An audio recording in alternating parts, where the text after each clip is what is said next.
sports, insight, and great storytelling.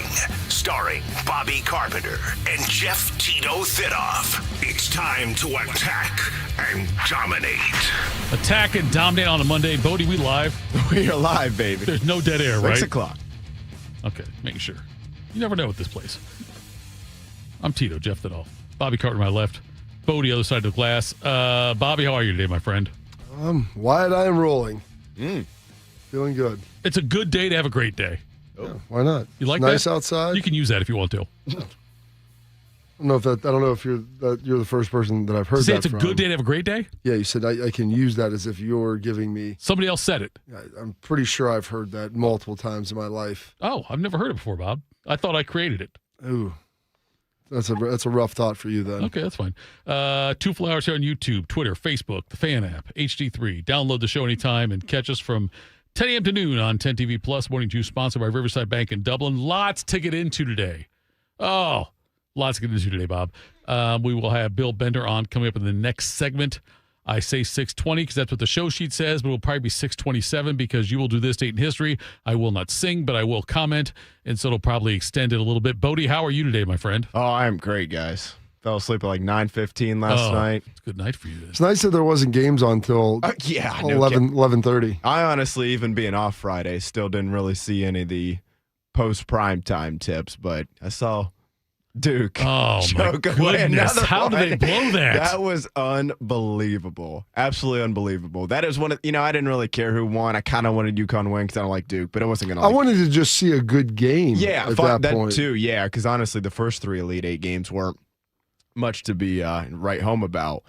And that was probably like as loud as I've yelled at a Notre Dame Cowboys game Sure, right. that my team wasn't involved in. That was unbelievable, man. I think the lead was 19 at one point. Oh, it was over 15.5. 20. It was 15 It was like 23, I think. I had seen a stat that I want to say it was like 45-22. Okay. I mean, it was over 20 points.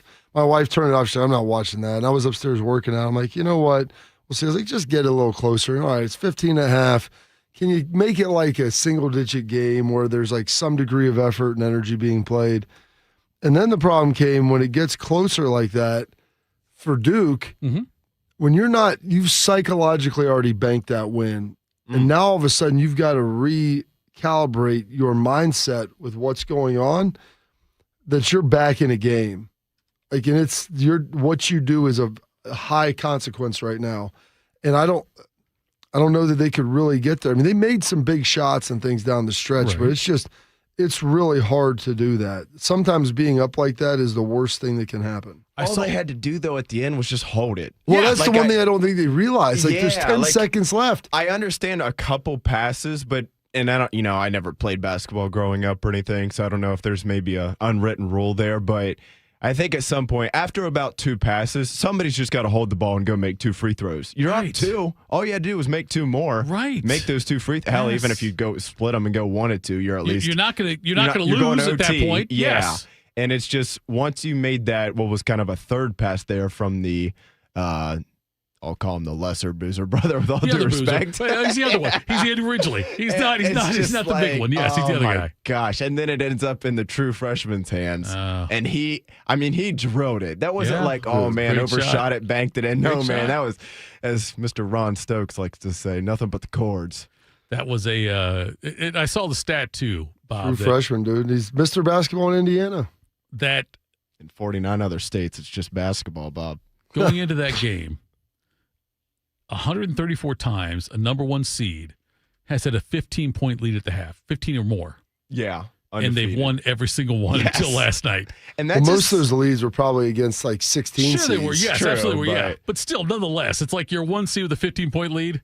You probably should win. And that's twice now, 2 years in a row. Yes. Where Duke is like, ooh, right. It was Houston last year. The Houston game in the Final Four last year. Right. And it's kind of, Shire's got a little like, really, really good. Does a lot of really, on and off the court recruiting and just winning. And it's like you lost in the Elite Eight. It's not like a bad year, but man, at some point. People at the station here, anybody would say fire Shire? Oh, it rhymes well. It does. Fire Schreier. I would say so. I mean, he's Think kind so? of Let's give it to him, Bob, right? Ryan Day like. What have you done for It me lately? really I mean, is, and a Ryan. good thing. Like if people it's- looked at it with the same standard and regard, then yes. The thing that helps is that North Carolina is a bigger dumpster fire, so it always comes you're down right. to expectations and comparisons. And when you're comparing that, all of a sudden you feel a lot better about yourself. So what we need here in Ohio is a similar school 15 miles away or fewer that's really relevant, that sucks. Then all of a sudden, we've got more. Sorry, not to cut you out. Go ahead. Good news is Ohio State's rival isn't doing very well. That's right fair. now in You're- basketball. No, of course not. No. As they absolutely drilled Oh, Tennessee. they destroyed Tennessee. Arizona, Illinois, Michigan, UConn in the Final Four. Devin Royal in the transfer portal. Mm-hmm. Well, we can talk about that with Bender, but it surprised me. Now, he was the third member of the Island Boys. Out of the guys I wanted Ohio State to make sure they kept, it was going to be Bynum, Mobley, Royal in that order. Yeah, I think that makes sense. So, but still, though, I hate the fact 3-year guy, pick central guy, enters the portal. It hurts because I feel like there's a relationship, there's an understanding, like there's a connectivity there. Like you said, an Ohio kid, a Central Ohio kid, and he's been here. Yes. He's been here for 3 years. Like I completely get that, but there's probably a lot of things that probably go into that decision, and you eventually have to start making some choices, and we'll get into all that later because there's a lot to unpack with it. Also, Cavs in Utah tonight. The NCAA women's side, 2 teams punched their tickets to the Final Four yesterday. UConn defeated Notre Dame. No offense, Bodie, 70-52. UCLA also advances. Said UConn had to beat both the devil and God yesterday. I went 2-0. UCLA advanced, went over Duke. Tonight we got Kansas, BYU, Michigan, Texas. Find out who the other ones are going to be. Oh, man, the Jackets. Oof. Jackets losing a shootout to the Bruins. Got a point. Up 3-0 going to the third. Up 3-0 after the first. Right, but up 3-0 then going to the third, yeah. though. Yes, but and then they blow that game. Bob, okay, here we go. I feel responsible for the loss. Why? Because I sat here on these here airwaves. I think we were on. I'm not sure. Maybe it was They dead were air. up 2-1 against the Sharks. What game was that? Friday? Saturday. Yeah, they were up 2-1 and let that thing slip away. So no points. I said Jackets in the playoffs, no doubt. 100%. Yeah. And now they've gone a little backwards. They're still wild card 2 spot. Yeah. But it's so tight right there. Like if they you got don't Carolina win, the next 2. Both of them. Next 2 games are Carolina. good chance to Hey, pick I up know, 4 Bob, points. there you go. Carolina's got to play you. Right, that's fair. But, Bob, I know you said that, hey, this could be where the Jackets make up the points and maybe win the division. I don't think it'll happen. But I know you said it tongue-in-cheek, but I did not say tongue-in-cheek when I said they're in the playoffs, and now I don't feel great about it. Jackets host Carolina on Tuesday. And, Bob, I don't know if you can break it down. I don't know if you can break it down. Orlando beat Columbus 23-16 in the UFL. Do you have any thoughts on that one? 26 to what? 23-16. Never mind. 23-16? Yes. I'll tell you this. There was Did you watch some of it? There was a game on, which one was I watching? Some of the Saturday game. Okay. Because they played Friday. I know Steele played Friday night. He did? Louisville played Friday, Okay. I believe. I watched some of one of those games, like without being able to just offhand recognize the logos. We were out having drinks and they had the game on, and so I just kind of watched a little bit of it in and out. But I really wasn't paying attention to the score or anything else, and had no idea who was playing. I know it was 2 of the teams from the UFL, but that was it. Yeah, I didn't. They play. I think the game was on ESPN. Yes, it Their was. home opener on Fox coming up at, you know what the stadium is, right, Bob? What's it called? Official name of the stadium that the Aviators are playing in? Old Crew Stadium. Historic Crew Stadium, Bob. You almost got it right. Nope, you can call it historic, but that doesn't make it historic. Defend HCS. Historic Crew Stadium, Bob. It's what they got to do when they play their next game, whenever it happens. All right, let's do Today in History, Bob. Make me smarter. Time to get smarter. Morning Juice presents Today in History. Here's your professor, Bobby Carpenter. All right, Carp, work your magic. Sorry. I'm in the middle of responding to a tweet about just some different things in this world. Not sports related? Oh, well, it started out sports related, and it was interesting because people were talking, it was an old Woody Hayes quote about, the importance of having a college degree and graduating. And I think it is important to start things you finish, and graduating college is an achievement. But there got to be like a bigger debate about what the meaning of college is later down a thread that I was tied into, not really involved in. And I was just telling something, like maybe for a majority of student athletes, I'm like, no, the return on college isn't necessarily there the way that it was 25 years ago because it's so expensive and the way the shift in the labor pool is going. Like, that has nothing to do with student athletes. It's just a general comment.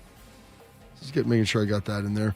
It is Monday, March 30th, the 89th day of the year, 276 days remaining in this 2026, and just one more day remaining in March. We're plowing ahead.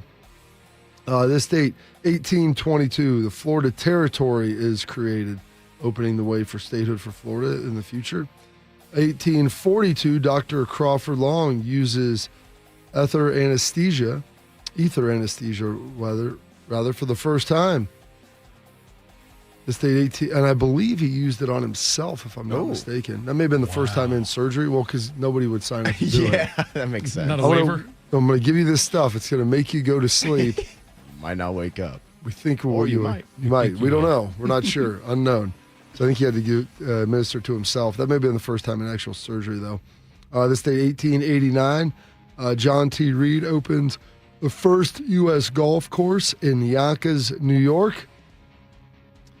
1970, the USSR, the Soviets, win their 8th straight World Hockey Championship. They had another decade of dominance, Bodie, but then it not all, that game. Not tonight. Not that night. 1971, Jimi Hendrix, The Cry of Love, is certified gold 6 months after his passing.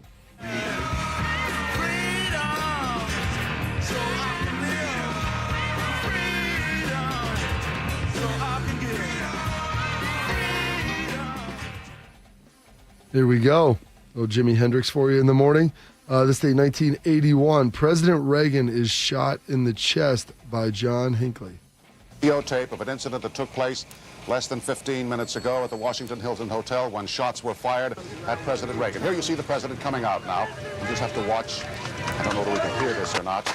There it is. Shots. God. These are the agents immediately diving after the assailant. There are 2 or 3 people down on the ground. We understand that one Secret Service agent, one, it may be another Washington policeman who was injured. I can't hear the sound on this. Can't hear the sound. We understand also that James Brady, the White House press secretary, was among those injured. Yeah, he got shot pretty bad. The bill was called the Brady bill about something. I forget what his concealed weapons or whatever it was. I think just don't shoot the president or anybody next to the president. People don't realize this. Like, Reagan went in. Bush had to take over for like a day or two. Yeah. Reagan went into like open heart surgery. They had to pull a hunk of lead out of his chest. That was one Do you of those. remember that transpiring? Yeah, I was a 9. long way and from the heart. Right. Well, Not that far. it's closer than you might think. But I remember, Bob, that was a bring in the TVs moment. Everyone sit around and watch it. I was 9 years old when it happened. So, yes, I remember everyone doing, like, there was a thing at school where it was like, okay, whatever we're doing, let's stop working on our multiplication tables. The president was shot. And by the way, later on, I don't know how long ago it was, how long after that was, maybe a couple of years. No, he's giving a speech, and there's some kind of like pop sound, like a firecracker thing. Was giving a speech. It sounded like a firecracker, and he yelled, "Missed me." He was great, man. Reagan was awesome. Oh yeah, he very entertaining. Yes, Very entertaining. actor. Of course. Gipper. Yes. Gipper. Yeah. This date, 1985, Phil Collins, One More Night hits number 1. Test me, Bob. That was awesome. Let's sing it. Let's leave it to the professionals. You don't think No, I've sung on stage that's fine. twice? Unless you've ever, We're paid to do it. not even paid. No. Listen, there's a lot of things you get I was paid to asked to do. do it. I've been paid to do things before, and I don't know if that defines me as a professional in them. Done a lot more for a lot less. 100%. Have you ever been able to sustain a living by doing it? That, to me, is going to define you as a professional. Google me, Bobby. Well, we'll figure that out. This date, 1987, Vincent van Gogh. His Sunflowers painting, very, very popular, sells for then a record $39.7 million. Hey, do we ever know, did he get the girl or not? I know he sent the ear. Do we know if it ended up, like, did she end up going back to him or not? Because if she didn't. They said, you coming back to me is against all odds. But Is it's a that what they chance I've said? got to take. At least Phil Collins said that. Wait, what? No, I'm just saying, like, no, Bob, if she didn't go back to him, that's a life lesson. If she Well, then did. maybe you send the other. Huh? I'm just saying, though, Bob, it seems like I'd like to know the end of that story. Maybe some of the chat knows it, but if he didn't go back, that would tell you, hey, don't cut off your ear and send it to him. Doesn't work out. Maybe You're you 0 for 1. send the second ear then. There we go. Anna Sewell, Dedicated. born on this date, 1820, the author of Black Beauty. Vincent van Gogh, actually born on this day, 1853. And 1853? yeah, he died in 1890. Huh, I thought it was earlier than that. Okay. Warren Beatty, alive or dead? He is alive. He is Shirley MacLaine's brother. 89 years young. How many Warren We Beatty? stand- Sorry, go ahead. Play it. We stand at the doorstep of a new millennium. Our obligation is to reduce Listen to this, I the put a little global time in on this. government and at the same time restore its creative power. To reinvigorate our society and bring about a rebirth of democracy. Any questions? Nice. Good evening. Yes. Less is When more. the riots and civil unrest went down about 4 years ago, you promised us federal funding to rebuild our community. What happened? Well, what happened was that we all knew that was going to be big news for a while, so we all came down here, Bush, Clinton, Wilson, all of us. We got our pictures taken, told you what you wanted to hear, and we pretty much forgot about it. Bulworth. It's Bulworth. That's the first Warren Beatty movie I remember seeing. Now it's got a really young and attractive Halle Berry in it. Oh. And it's pretty entertaining because he's a politician that kind of has like a mental breakdown. And just like they asked him, you came down here, you promised us, yeah, we took a picture and we knew what you wanted to hear. And then that was like the point. He's reading that speech, there's all this stuff, and then he just like, yeah, whatever. And then it's awesome. He actually goes out there and says things that every politician is actually thinking. It's very entertaining. I don't know the actor who ended up playing in the Marvel movies was in that movie. Don Cheadle. That's who. Yeah, Don Cheadle's in He it. was in that movie as well. You got to be a yes. spirit, Bulworth. Can't be no ghost. And the first Warren Beatty movie I saw was Heaven Can Wait. You never saw Heaven Can Wait? I've seen parts of it. Oh, clips. Here we go. Not clips. I've seen actual parts of it on television. My dad watched it. Rothman loved it. He would always pull it up on Oh, really? YouTube. He Yes. would. Yeah, it's a good movie. Yeah. And so we would watch.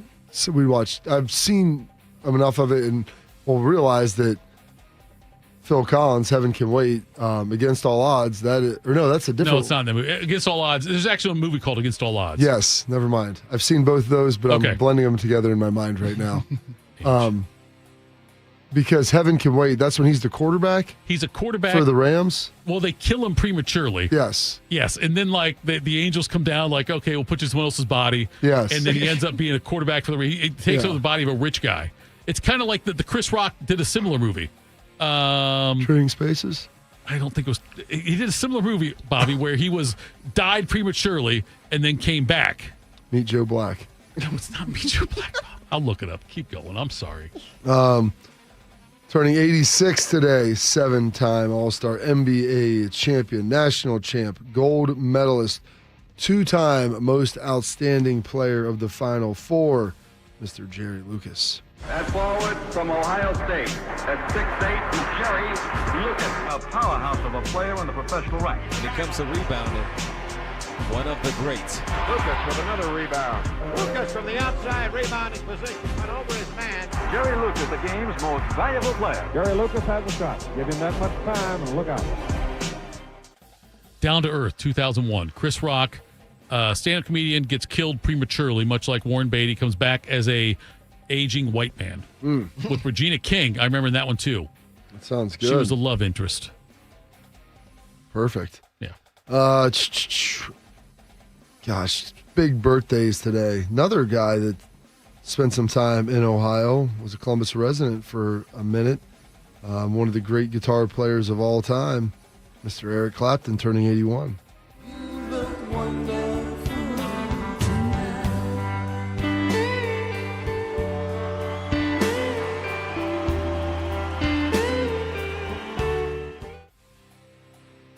Oh, goodness. And maybe not quite as lyrically gifted or instrumentally gifted, but he was born with 2 right feet, Mr. MC Hammer.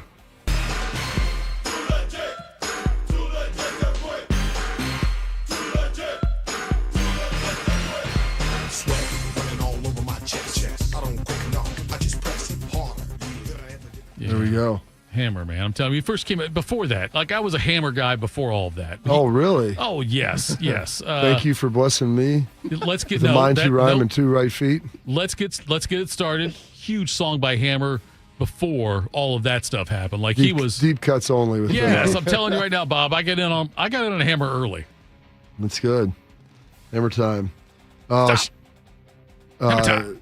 I actually have one of her. I have some of her original CDs. Really always enjoyed her. Had some more recent fame coming together with Luke Combs covering Fast Car. Miss Tracy Chapman turning 62.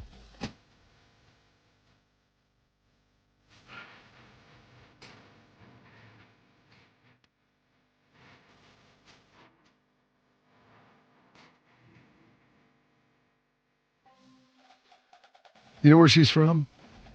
Tracy Chapman? Yeah. Chattanooga. Well, she grew up in Cleveland, Ohio. Did she really? Yeah. I always wondered if she was singing about Cleveland right there. Could have been. Celine Dion turning 58 Overrated. today. Overrated.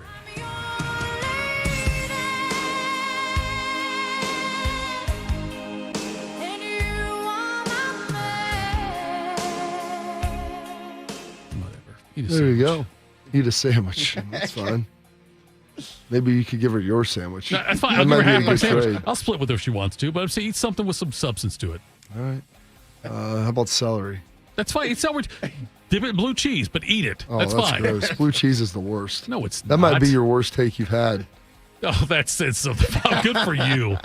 Well done. You are blue no way. cheese is gross. No, it's not gross. But it's better than what? Green cheese. Yeah, I don't want to eat green cheese means mold. it's moldy. Right. I don't need it. Blue cheese, a little no. blue cheese goes a long way, and some people love it. I can have some crumbles. I do not want any type of blue cheese sauce, though. Ugh. Chris Sale, the 9-time All-Star World Series champ in 18, Cy Young in 24, turning 37 today. He got him. Number 17 for Chris Sale. One of the best I've seen. Ever. Yes. 17 strikeouts, 3 hits, no walks in 7 innings. He's not best ever. One of the best ever. He's not that. I don't think anybody ever. I mean, you want a Cy Young. There's not a ton of guys that have done that. This guy. No, I'm just saying, though. Always the cynic. What do you mean? No, Cy Young's been out since like 1956 when they started giving it out. So Okay. it's been around for, 70 years. Yeah. So a number of guys have won it. I'm just saying Chris Sale's not, I would say among the best ever. No, he's not. And by the way, Cy Young before that, give me Christy Mathewson, Lefty Grove, the actual Cy Young, Walter Johnson. Give me those guys. Okay. I mean, I'm not debating that. Like, the guy went to 9 All-Star games, though. Yeah. It's pretty good. That's like the... Generationally, I would say that he's in the conversation for, it's one of the better pitchers of his time. Of his time. One of the better ones of his time, for sure. It's all you can. Best. It's all you can compare. You can only compare against your contemporaries. Generational comparisons are a waste of time. And some passings today. Mr. Bill Withers, one of the great ones, passing away in 2020. Time of my life coming up now, yeah. Oh, no. Ain't no sunshine when she's gone, and she's always gone too long. Anytime she goes away. What a great song when after you break up with somebody. Someone breaks up with you. It's a great song. Oh, it's played. One of my guilty pleasure favorite movies is Notting Hill. And they play with Hugh Grant? Yeah. Is that Julie Roberts too? Yeah. Okay. There we go. Baldwin has a nice little cameo in there. Very entertaining. You would like that, Bodie. It's pretty funny. Add it to the list. Guilty pleasure of mine. Some holidays, observances. Its grass is always browner today on the other side of the fence. Fitness Recovery Day. How about that? Big day for you, Tito. For me. National Doctors Day. Yesterday's workout. It's leg day. Arms are sore. No, of course they are. And World Bipolar Day. And those are your historical events, your birthdays, your passings, your holidays, observances for this date, Monday, March 30th, the final Monday of the month, the 89th day of the year, and 276 days remaining in this 2026. 89th. Let's see. We are sexy. We are fine. We're the class of 89, Bob. That's where I was at. The bipolar is probably more in my wheelhouse. Coming up next, Bill Bender will join us this morning news. Morning Juice. Raise your hand if you're excited about feeling older faster than you should. No takers? Yeah, I didn't think so. Ongoing pain makes you feel older than you are, but here's the good news. QC Kinetics patients right here in Columbus, they're getting relief right now, feeling younger and jumping back into life full speed ahead, and that didn't happen in an operating room. My friend Dr. Ray Tesner and his team use the latest regenerative treatments backed by real science, treatments that take the tiny, powerful healing tools inside your body, concentrate them right where you need the relief the most. This is how I was treated. I had a knee issue. I went in there. We had a consultation. I went through a series of treatments. And you know what? After a handful of months, my knee started feeling better and better until I was able to get out there and do the things I loved again. It's all true. It's all real. The sooner you get started, the sooner your inflammation eases and the sooner you'll start feeling better again. So find out if you're a candidate at your free consultation at qckinetics.com/Columbus or 380-208-4544. People don't realize that glaucoma is one of the leading causes of blindness. Because there are often no early symptoms, nearly half of those with glaucoma may not even know they have it until vision loss has occurred. I was diagnosed with normal tension glaucoma in July of 2020. And what we found out at that point was I had already lost 40% of my sight. And you think it only affects people that are, 75 or older, retired, grandparents, and that's not the reality of it. I didn't think at all glaucoma was going to affect me because I didn't know of anyone that had glaucoma, no one in my family. When you have glaucoma, you can't get back that sight that you lost. And so early detection and treatment is vitally, vitally important. Don't miss life's most beautiful moments. Schedule an eye exam today. National Glaucoma Research, a Bright Focus Foundation program, offers free resources and tips for healthy vision. Learn how to protect your sight at stopglaucoma.org. You know what hope is? Hope is action. Carving a path forward, even when it's hard. And kids who still know how to dream. They're the best pathfinders of all. So at Child Fund, hope means helping millions of children living in poverty worldwide to grow up healthy, educated, skilled, and so all those good things can come true for them, safe. And that means safe at home, safe at school, and safe online. Hope means walking this path together, all of us. Because when we work together, we can do so much more. That's right. Hope includes you. Child Fund, because we need each other. To learn how Child Fund works with children in 23 countries to help them achieve their full potential, visit childfund.org. That's childfund.org. One man is a national champion, NFL veteran, and local business leader. The other man is Tito. This is Morning Juice. Sponsored by Riverside Bank of Dublin. Here's Bobby and Tito. Morning Juice. Tito, Bobby, Bodie, and now this guy, Bill Bender, joins us. Bill, good morning, my friend from Sporting News. Are you surprised that Devin Royal entered the transfer portal? Maybe a little. Obviously, Pickerington Central grad, Mr. Basketball in Ohio, and a valuable piece of the Buckeyes the last couple of years. I like the way he plays the game. The way he's able to score, offers on defense, and the matchup that he presents for other teams. But, yeah, a little surprised, I would say, that he's in the portal. I could see that. I mean, he's been here 3 years, Ohio guy, Central Ohio guy, and I think that this is kind of the era where we're at in college basketball and college sports, really, Bill, where, things come out, you try to make some decisions of what compensation is going to look like the next year. And maybe if you're not happy, maybe if you think you're a little more value than that, things should be going up, and maybe they're the same or going down. And then all of a sudden you find yourself drifting over to the portal. And I think people look like, well, you couldn't understand why, because for so long that would never have been the case. But there's that third lever now that maybe was never pulled before. And the ability to potentially earn elsewhere, I think is maybe greater. And I don't want to speak directly to that, but understand, like, my kind of knowledge of different things and what happens sometimes in this is that's generally where it is when this happens this early.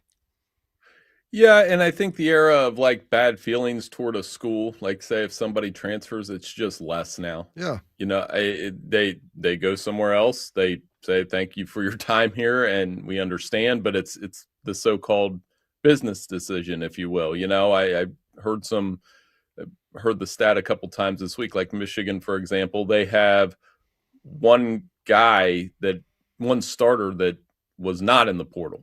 Yaxel and Mara and those guys are on the portal, and they're not going to care if they beat Arizona, you know what I mean? And vice versa for Arizona and, UConn and Illinois, however many guys they have in the portal. It's just part of the business of college sports now.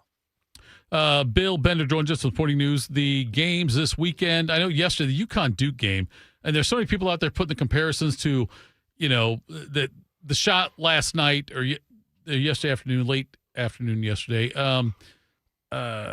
ends up replacing the Leitner shot against Kentucky. Do you think that shot is that iconic? It's up there. And Tito, I still haven't registered what happened. Yeah. I've watched that maybe 40 times last night. How did this happen? Why did he throw that pass? Yeah. Why didn't they call timeout? Just asking question after question about how it happened. I think the difference for me is the Leitner shot is about the offense executing and the moment and, the impossible nature of that. The last night was about Duke screwing up. There's no way around it. I mean, obviously made the shot, and it's a great shot, and you don't want to take away from Mullins or the comeback or any of that. And it's right there with that and Jalen Suggs and Chris Jenkins. I mean, you can sort them all out in any order. But to me, it's more like the aftermath of it is about Duke. How could you let this happen? You could have been the other Final Four team. My Final Four, my bracket could have been perfect, but it's not now. So, but all of those things collided, and I haven't seen a buzzer beater where I didn't say anything. I just stared at the TV, like, you know what I mean? Like how I looked at my son. I was like, Grant, how did that? We were both like, how does that happen? And I'm still asking that this morning. Well, as you mentioned, the shot was a part of it, Bill, but the sequence leading into it is what was 10 seconds. They didn't even need to pass the ball. Just wait and get fouled. And it, to me, was just remarkable that was the case of how that transpired. And the fact that even with the steal, Bill, they barely got the shot even off. I mean, you're talking about 0.4 seconds.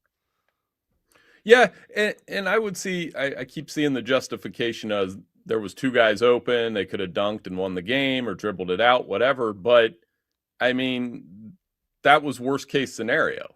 Two guys run up, the trap happens. I mean, if I'm Duke, and I think most old school coaches would say this, you just have Cameron Boozer get fouled and have him go make a couple free throws. That was the easiest solution.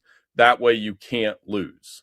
And then your worst case scenario is maybe you win right there, or obviously, I mean, they would have went up 4, right? So why are we trying to force the ball down the court? So to me, it just shouldn't happen. And it did happen. It created another great moment. Creates a really interesting matchup with UConn and Illinois.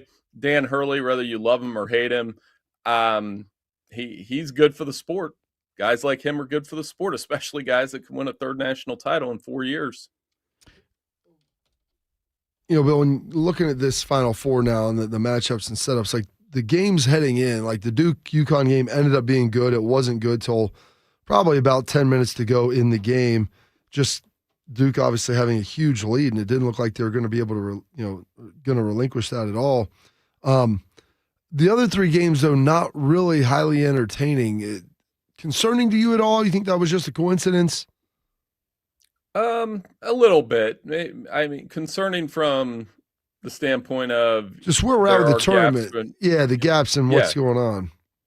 Yeah, a little bit. Now, I mean, the reward is you get Arizona, Michigan, and that's going to be an awesome basketball game between two teams that have, like, I believe it was billed yesterday, 8 or 9 elite players, several NBA players. That's going to be a fun matchup to watch. Illinois is playing really good. And, part of that, I think, got set up when Iowa beat Nebraska. And we talked about this last week. Maybe other than Duke's mess up, having 4 guys on the court would be the other mess up of the week. You kind of knew that Illinois was going to beat Iowa. And Illinois' height really, really has bothered them. And they've got freshmen like Wagler that can put the ball in the hoop too. I think that's the story of this tournament, all these really good freshmen. And they have them, and then UConn has the veterans. I think it's worth it. It's worth a couple boring Elite Eight games to have compelling Final Four games, which, as you know, also aren't a guarantee. Bill, we look at it, and typically, I would think that most people would say Arizona, Michigan's the de facto national championship game. Those are the 2 best teams. Whenever we do that, though, it seems like somebody else wins it. You know what I mean? Yeah, Michigan, Arizona, I believe they're the 2 best teams left. But could Illinois or UConn pull off a win against Arizona or Michigan? Oh, absolutely. So if I'm Illinois or Michigan, I'm kind of watching the first half of what Purdue did against Arizona. I mean, they got them in a Big Ten game, essentially. They executed well, and then Arizona just kind of put their foot down in the second half. Obviously, Burry's played very well, and it went from there. But I think you bring up a great point. Yes, we're all going to build up that late game on Saturday whenever it tips off at like 8:49 or whatever. But then that just means that like Illinois is going to win the national title, something weird. Or Dan Hurley somehow, I think they have the worst odds of the 4, and yet they have the post player in Terrace Reed, who's averaging like 22 and 15 in the tournament. And they have Alex Karaban, who could win a 3rd national title. And they have, really tough guards, and they could turn it into a Big East game. So, yeah, that's why it's fun. It's been a very fun tournament. I don't care what anybody says. I mean, I know we don't have Cinderellas, but it's been fun to watch, and I think the Final Four will be good too. Should John Shire be taking more heat than he maybe is right now at Duke? Probably a little bit. I mean, I don't know. This is 2 years in a row where they've had the best player in the country. Last year they had Cooper Flagg. I didn't call him Cooper Kupp this time, so now I've got that in my brain. But Cooper Kupp is a receiver. Cooper Flagg is a forward. And then this year they have Boozer. I mean, this is another player of the year, do-it-all player, and they had enough talent to win it. As our Mike DeCourcy wrote, the point guard was the weakness. They couldn't shoot. Like, if you look at their 3-point shooting in the tournament, it wasn't very good. So, what are they relying on? Their fail-safe was, like I said, Cameron Boozer backing somebody in, kind of walling up, slamming into him, getting a couple free throws or making the basket. And that's what they should have done at the end of the game. So, yeah, he's going to take some heat from there. I think he's one of the best coaches, if not the best coach in college basketball without a national title right now. But, if it's not Hurley, a guy like Underwood, Dusty May, or Tommy Lloyd, who was our Sporting News Coach of the Year, is going to get that first national title before him. You think Lloyd heads to North Carolina? Or you think he stays at Arizona? Man, he's got to consider it, but you're pretty set up at Arizona if you win. It's not like they don't have a devout basketball following. I didn't realize, Tito, how long it had been since they'd been to the Final Four. Yeah, right. At 2001. Lute For as Olson much was their success coach. as that. Yeah. And Lute Olson also coached Iowa back in 1980, the last time they made it to the Final Four. Right. You know what? Why I remember that is I had a sports journalism class at OU, and he had us write a recap of the national title. Anthony Moretti was my professor, and I wrote, and he leaves the notes of how well I wrote this game story and everything. But I got an F because I misspelled Lute Olson's name, so I'll never forget it. O-N or instead of E-N? Did you do O-N instead of E-N? I did. Yeah. And I thought, didn't think of anything, big F on the paper. I think that's the only F I got in college. And so I'll never forget it. And I don't know if I've forgiven Arizona to this day, but you know what, this is a really good Wildcats team. I don't know why he would leave to go to a job where, the pressure is going to be on for whoever they hire, especially if it's not a Dean Smith guy. Appreciate the time, Bill. Thanks so much. And Lute Olson, he's RIP, right? Isn't he gone? He is. He's gone. Okay, so we can forgive him now. Appreciate the time. F stands for fantastic also, Bill. We appreciate it, but we'll talk next week. Hey, I'll talk to you guys next week. Thanks so much. Have a great week. All right, that was Bill Bender, Sporting News, joining us there. Appreciate his time every single week. Coming up next, Bobby, I think Bodie's going to tell us who's going to win the national championship. I think it's already decided in football. We'll do that next. Morning Juice. James Laurinaitis here for my guys at Green & Sons, the premier Kubota dealership in Central Ohio. Green & Sons has all the Kubotas you need to tackle your land and come out a winner. They have zero-turn skid steers, tractors from 18 to 171 horsepower, and also utility vehicles. My favorite is my RTV Sidekick. The best thing about Green & Sons is they've been family-owned and operated since 1970, and you will love dealing with the Green family and their winning team. Do what I did and check out Green & Sons located in Mount Sterling and Marysville or online at greenandsons.com for all your Kubota needs. Around the world, Children International and friends like you are giving children in poverty a chance to grow and thrive, to be healthy, to succeed in school, and achieve great things. How do we do it?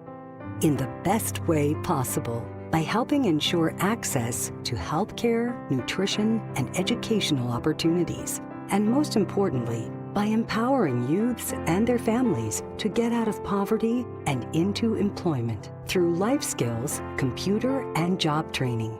The very tools they need to break the cycle of poverty and build futures full of promise. Because every child deserves a chance to realize their full and best potential. Learn more about how Children International is empowering children and families by going to children.org today. That's children.org. While serving in Vietnam, a grenade took my ability to see. Today, I'm a sculptor. Now, my fingers are my eyes. I'm Michael Naranjo. As a veteran, I know the challenges of life can be great. In my art, turning a lump of clay into something beautiful, that is worth doing. Life is like that. We each must use what we can to make things better. DAV helps veterans like Michael get the benefits they've earned. They help more than 1 million veterans every year in life-changing ways. Now, I show others how they can create something with their own hands. I know it can do a lot of good. With support from DAV, more veterans can shape their lives into a thing of beauty. My victory is bringing beauty into the world. Michael Naranjo, may your victories inspire many more. Support more victories for veterans. Go to DAV.org. Wrinkles, gray hair, and hearing loss are common signs of getting older. But being short of breath, having tightness in your chest, coughing, and wheezing are not. If you are experiencing these symptoms, you may be one of the millions of people who are living with a condition called COPD but don't know it. Early diagnosis and treatment can add years of better breathing to your life. For more information, talk to your doctor and visit copdfoundation.org today. Bobby played for the Dallas Cowboys. Tito wears assless chaps. I'm dead sexy. You're locked into Morning Juice. Morning Juice. I teased it, Bobby. Bodie's going to tell us who's going to win the national championship. Let's do quick hitters. Morning Juice presents Quick Hitters. All right, fellas. Happy Friday. Happy Friday. That's fine. Is it your Friday again? Or you off the rest of the week? Be awesome if it was Friday. Nope, I'll be here all week. All right. Happy Monday, though. Whatever day of the week it is. Sure. Nevertheless, I'm super juiced about this. The first edition of the 2026 SP Plus rankings for college football is here. Bill Conley of ESPN, he puts these together every year, taking into account the following 4 factors: returning production, recent history, recent recruiting, and coaching change effects. And, drum roll, please, your number 1 team in the country, that would be Ohio State, as the Buckeyes rank number 2 on offense. Fire Arthur Smith, and number 1 on defense. Behind Ohio State is another Big Ten team. They'll meet here in Columbus on November 7th, if I have the date correctly there off the top of my head. That would be the Oregon Ducks. And number 3, representing the Independents, that this great country was founded on, Tito. That'd be the Fighting Irish of Notre Dame. Georgia's number 4, and then Indiana, another Big Ten team, rounds out the top 5. As far as Buckeye opponents go, I'm not going to name all of them because that'd probably be unnecessary, but among the top 25, I mentioned there Oregon and Indiana. Texas is number 7. Southern Cal and Michigan are back-to-back at 13 and 14, and Iowa is number 22. Also, if SP Plus has anything to say about it, Texas Tech and Miami are clear favorites in the Big 12 and ACC. The Red Raiders and Canes are coming in at number 7 and 8. The second highest teams is BYU at number 18 for the Big 12, and then Clemson at number 23 in the ACC. So pretty big gaps there between number 1 and number 2 in those two conferences. But nevertheless, Carp, number 1 in the rankings. Not the end-all, be-all, but pretty good spot to start in for Ohio State. Yeah, not terrible. It's really more the thing I look at when you read that off is their schedule with how tough that's going to be. For years, we lamented the fact that maybe their schedule wasn't the toughest in the conference, and depending on who they played, and with the new expansion in the Big Ten, they didn't get. Bo always says play the hits. They didn't get necessarily many of those. Well, with Michigan being better. Ironically, if you would have said that they would have had one of the toughest schedules, if not the toughest schedule in the conference/country, that would not include Penn State, I'd say that you were crazy. Yeah. But no Penn State, but in there, as you mentioned, Oregon, USC, Michigan, Texas, Indiana. Replacing Penn State is the toughest. Like there's 5 games in there that you could look at that are going. Might be the game of the week, assuming all those teams in Ohio State holds up their end of the bargain. So being number 1 is great. The teams that are surrounding you, that's going to be even more fun. Every Ohio State season, Bob, it has there's a reason why it's fascinating. Like something like last year was repeating, Julian saying like there were different reasons why it was fascinating last year with the easy schedule. This year's fascinating to me because when you've got curious. I'm not going to see, Bob, you've ruined curious for me with the Whiskers thing. So you've ruined it for me. But I am curious. I'm Whiskers. Patricia, with a lot of new defensive people in there, 51 new players coming into the program, Arthur Smith as the OC, and a damn tough schedule. Like, this is not, as much as I think Ohio State will be fine, better than fine, and I believe in Ryan Day, there's a lot more, I think, this year that's uncertain than last year's offseason. Do you agree with that, or do you think last year was uncertain because of Sayin? Oh, you had Sayin, and you had a bunch of new running backs. Eight new starters on defense, 2 new running backs. Like there was a lot of uncertainty last year. You've had 2 back-to-back years where you're gonna have a lot of guys drafted, and that's due to the fact that they're really good. Mm-hmm. Some of these guys, especially on the defensive side, that came in, you thought you'd probably get multiple years out of them. You got 1, so. Caden McDonald and Arvell Reese, like guys like that, they're on their way out. And so there's going to be, a degree of uncertainty. I think last year there was probably more than this year because the quarterback situation surrounded it. And then also I thought the rest of the defense, and I felt pretty confident how Matt Patricia was going to work out, but I think that there was probably more of a general uncertainty with many of the fan base that weren't as familiar with him. So you think last year there was more uncertainty than this year? Yeah. Okay. All right, next up, guys. Last week, NBA Commissioner Adam Silver said that the league is going to stop tanking or die trying, or something along those lines. So they, on Friday over the weekend, put out maybe the most confusing anti-tanking proposals I think you could possibly come up with. I must have read this sucker like 15 different times on Friday just to be like, what is happening? So let's run through it here, see if we like any of them or if they just need to go in an entire different direction. Anti-tanking proposal number 1. 18 teams would go into the lottery. That'd be all the teams that missed the postseason already, plus the 8 play-in teams on each side of the bracket there, Western and Eastern Conference.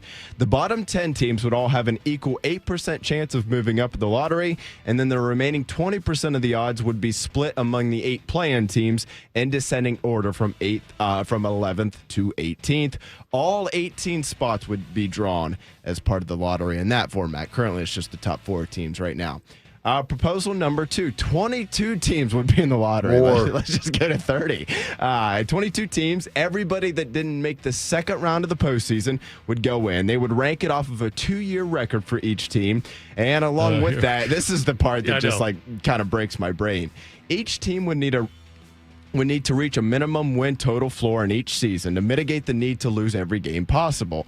For example, if the minimum floor for an individual season was 20 wins, a team that went 14-68 would be 20-62 for lottery purposes. And if a team that won 40 games one season and 20 games the next season, they would go into the lottery as a 30-win team.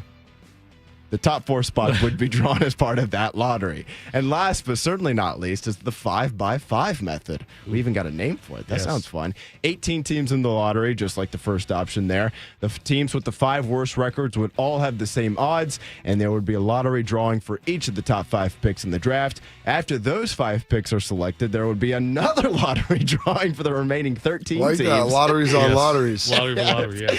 And if any of the teams with the 5 worst records didn't land one of the top 5 spots, the lowest they could wind up in the second lottery drawing would be 10th, preventing a bad team from falling too far down the draft board, which I think is priceless that the worst team in the league could end up picking 10th. But Tito, I don't know, man. All this seems a bit too much and too confusing.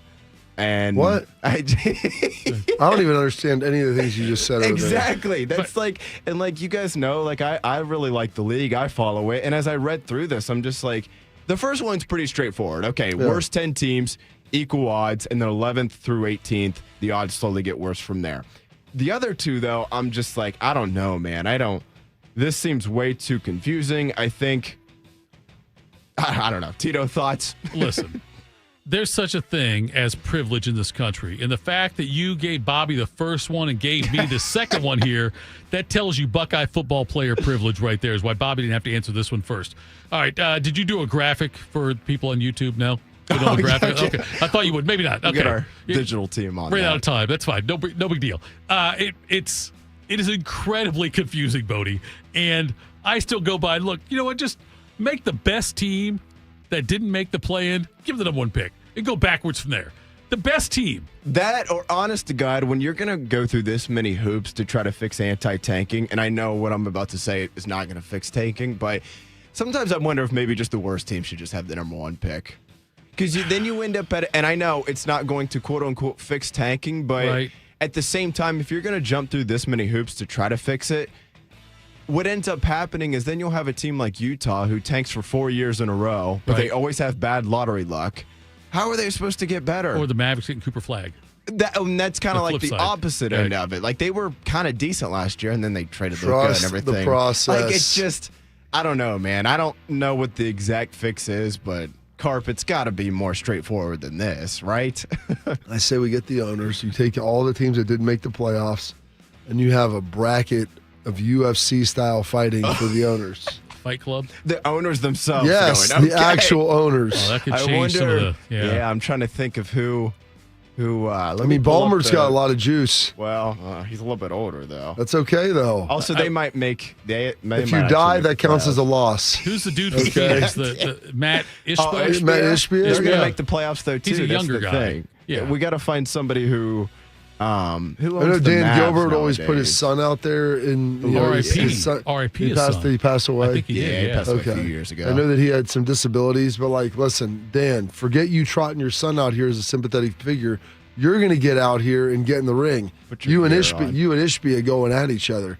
Maybe just a game of one-on-one. That might be just as good. Bracket. First to score. You flip a coin. Sudden death. I mean, it'd be great. How quickly would the Celtics sell shares to The Rock?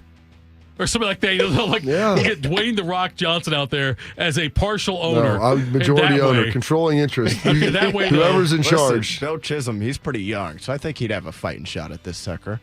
I don't know. Yeah, I don't know NBA owners off the top of my head enough, but Conor McGregor owned the Celtics. Indiana, that'd be Washington, fitting. Brooklyn. I don't know if any of those teams have a younger owner. Jay-Z's out of the Brooklyn thing. Yeah. No, I'm talking majority owners. None of this crap 1% nonsense. That Russian dude.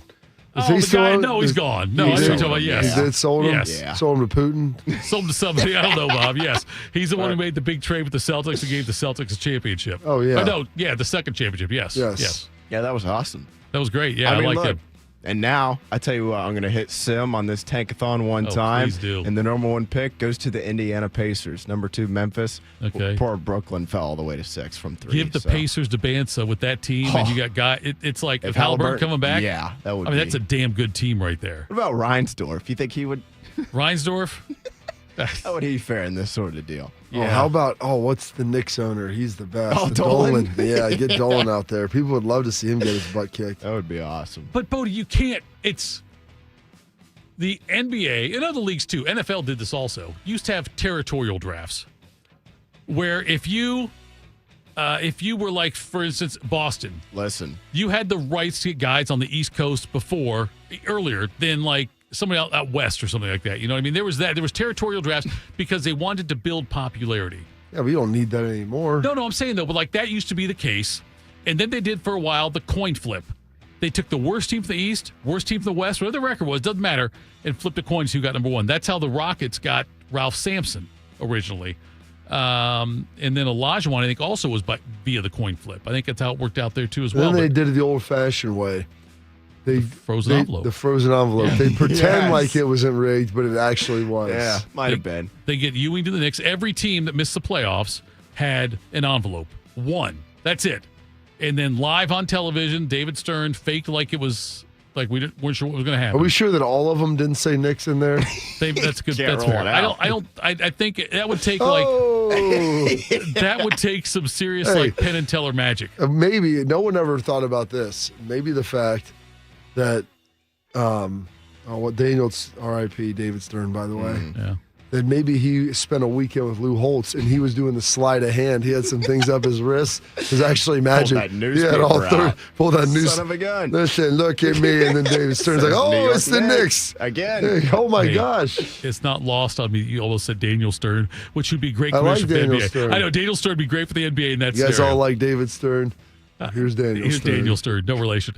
Coming up next. Wet Bandits. Jeremiah, with a Z, right? No, who's this? Coming up next. Jeremiah Smith said someone came calling. We'll talk about that next. Morning Juice. Bobby Carpenter here with the Riverside Bank of Dublin Sports Money Report. Hockey is a game of precision, balance, and smart moves on and off the ice. From managing the salary cap to developing young talent, the strongest franchises know success comes from patience, structure, and teamwork. You don't win championships by cutting corners. You win by building systems that last. Here's Chuck Moore, CEO, and Travis Sanders, president of Riverside Bank of Dublin, and their approach with clients. Thanks, Bobby. Riverside Bank works with local businesses, organizations, and individuals to build strong financial foundations. They understand that growth takes planning, flexibility, and trust, whether you're expanding a business, managing day-to-day finances, or planning for the future. That's right, Travis, because in hockey and in banking, success depends on preparation and the right support. Riverside Bank of Dublin, where relationships matter and smart money decisions lead to long-term wins. Look for our new branch location in Bridge Park in Dublin. Tune in every day for the Riverside Bank of Dublin Sports Money Report. Visit their office at 6300 France Road in Dublin or online at riverside.bank. Member FDIC, Equal Housing Lender. I slept in a lot of different rooms, different beds, but none of them really felt like mine. I spent 14 years in foster care, mostly in group homes. And I never had much stuff because I always had to be ready to move. Why get things if you just have to let them go? There are more than 100,000 children in foster care waiting to be adopted. The Dave Thomas Foundation for Adoption is working to help find them a forever family and a permanent home of their own. Now I have my own room with walls that tell my story. I love hanging out in here. I play dress up with my sisters and I sing and make videos. But the best part? Knowing I'll always have a place to go and a family that loves and supports me. If you have room in your home or your heart, see how you can help at davethomasfoundation.org. My mom is a veteran and she was injured in the line of duty. I hurt my leg in a training accident when she was only 2 years old. She had 7 different surgeries over the span of 9 years, and there were tons of complications. I couldn't be the mom my kids needed me to be. She missed so much. After my last surgery, I got an infection so bad I thought it was going to kill me. I told her she couldn't leave me yet. There was still so much she had to see. I hadn't even graduated. I'm doing much better now. I may have lost my leg, but I've gained so much. I'm an active part of my kids' lives. She can kick a mean soccer ball. DAV's been there for me and my family. Through thick and thin, they've had our back. Every year, DAV helps more than 1 million veterans like Sandy get the health and disability benefits they've earned so they can achieve victories great and small. My victory is getting my life back. I got my joy back. We got our mom back, thanks to DAV. Support more victories for veterans. Go to DAV.org. Proud to be your go-to sports addiction. WBNS, WBNS-FM, HD3 Columbus. The Fan 3, Ohio's sports destination. Attack and dominate. You're locked into Morning Juice. Sponsored by Riverside Bank of Dublin. Here's Bobby and Tito.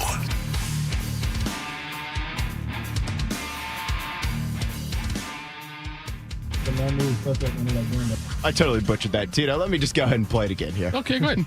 No, I wasn't surprised. I mean, I knew, especially at the end of that game, that a certain program was going to come at me very hard. But I'm not going to say no names. I think everybody here know who it was. But Okay, Jeremiah Smith said that, Bob. He said that after the Miami game, you know, we figured people would come calling for Jeremiah Smith and try to